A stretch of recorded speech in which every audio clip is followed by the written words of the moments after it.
Hello everyone, it's Old Guardian here. Hearthstone's Ashes of Outland expansion is approaching. It's coming on April 7th and all the cards have been revealed already. So in this video I'm going to take a look at Druid. I'm going to take a look at all the revealed Druid cards, what they are, how good they are, and I'm going to take a look at theorycrafted Druid decks that I have built, just to see how you could use those cards actually in decks. And I'm going to do this for all the classes over the coming days, so click that subscribe button and click the bell icon so that you don't miss any updates. Each class apart from Demon Hunter is getting 10 cards in the expansion, and here are the first 4 Druid cards. Mission Prime is from Mischiefin, so that's a token card, but it's here just to illustrate what's going to happen when you play that. So the Druid is getting a Prime minion, asks for Mischiefin, which in its basic form is a 3-mana 3/4 with Taunt. Alright, that's a decent minion, you can put that in lots of decks. And then it has Death Rattle, Shuffle Mischiefin Prime into your deck. And Mischiefin Prime is a 10-mana 9/9 with Taunt, with the Choose Fan effect, summon a 9/9 Fungal Giant with Taunt or with Rush, or if you're playing Quest Druid, with Taunt and Rush. So that is a very useful minion.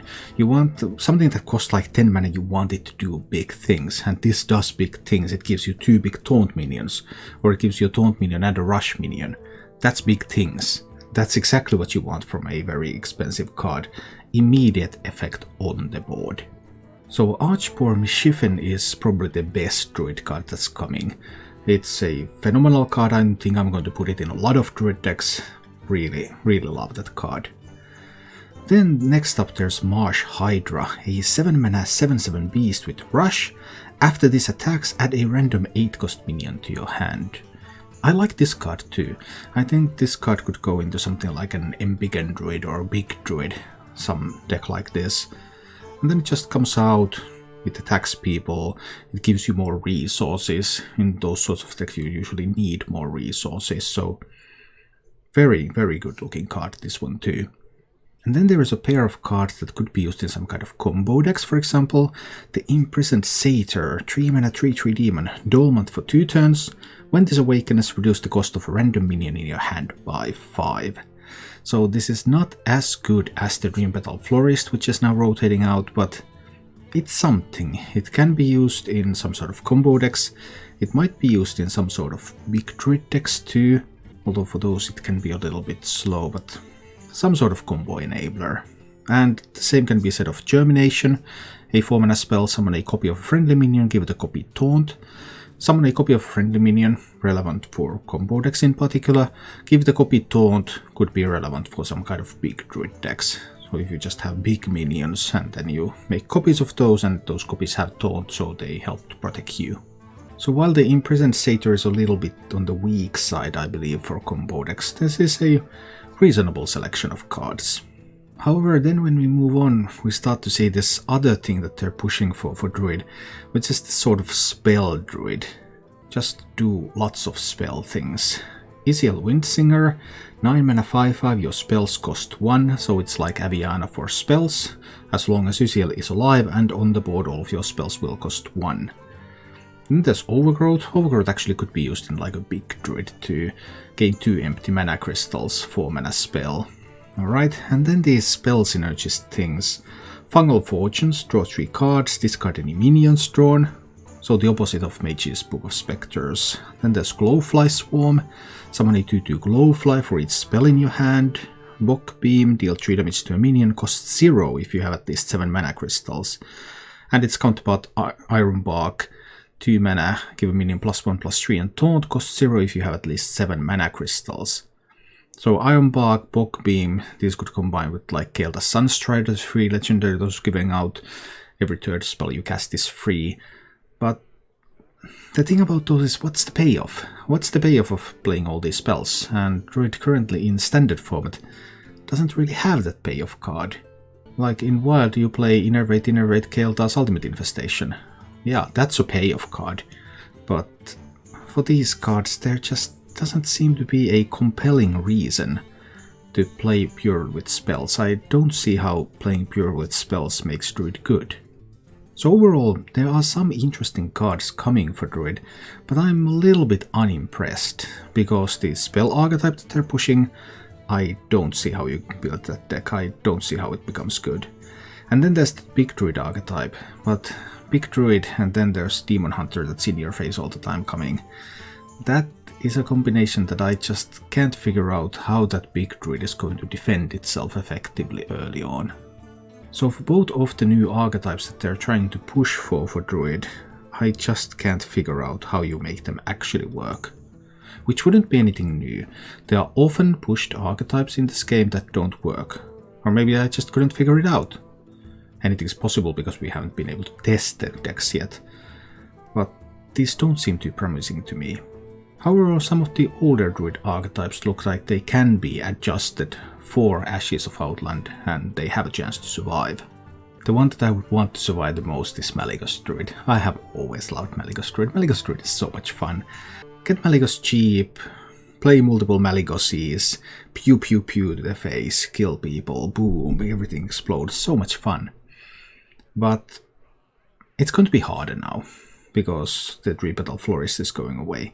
Geppetto is still available, so Geppetto was a card that I considered for this deck, but I just hate the inconsistency. I just want to have consistent results. And this is as consistent as I could build it. With Imprisoned Satyrs, and with Imprisoned Satyrs you want to discount your Malygos, and then when your Malygos costs 0, you can play Malygos, Germination, Germination, Moonfire, Moonfire, boom, dead. Or Malygos, Germination, Moonfire, Moonfire, Swipe, boom, dead. So there are a couple of options that you can do there. But the fact that Imprisoned Satyr takes that 2 turns to get the discount effect, and also your hand must be empty of all other minions at that point, that can get a little bit tricky. That's actually the reason why I'm not running the Prime Minion in this deck, because then when you draw the 10 mana Prime Minion, then that can really be stuck in your hand. If you don't get to 10 mana already, then you can start discounting the Malygos. Whereas stuff like Steel Beetles, Anubis Defenders, Oasis Searchers, which are minions that I have put in this deck, those are much more easy to get rid of from your hand, so that your hand is only Malygos, and then you can do the Satyrs. So a quest Malygos Druid like they are nowadays, but I'm concerned that this is going to be weaker than the current version. Speaking of Quest Druid, the current regular Quest Druid is losing a lot of cards, because it's losing stuff like War Druid Lodi, it's losing Floppydinus Floop. All of this hard removal, this real flexibility, part of its win condition in slower games, all of that going away, and that's obviously going to hurt the deck. But there are some pretty decent replacements, because Archboar Meshiffen is perfect for Quest Druid. That's like a dream card for the regular Quest Druid deck. Just early defense and then threats. Excellent. Maiev Shadow Song, one of the more interesting neutral legendaries from the set. Battlecry, choose a minion, it goes dormant for 2 turns.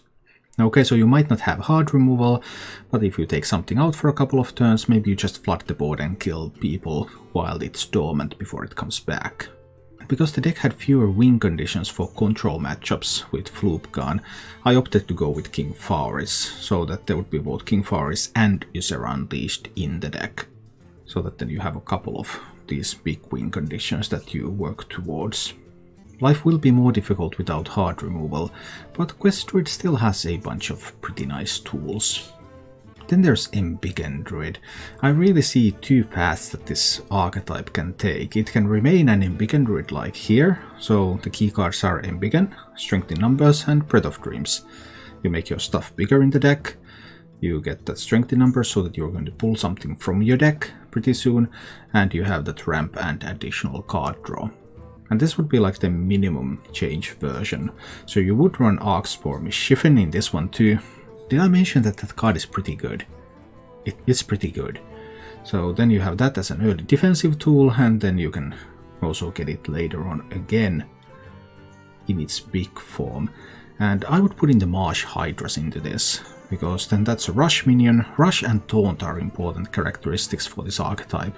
So you can just rush into something, you can remove threats, so that you will have board control, and this also generates more resources for you, which is pretty useful.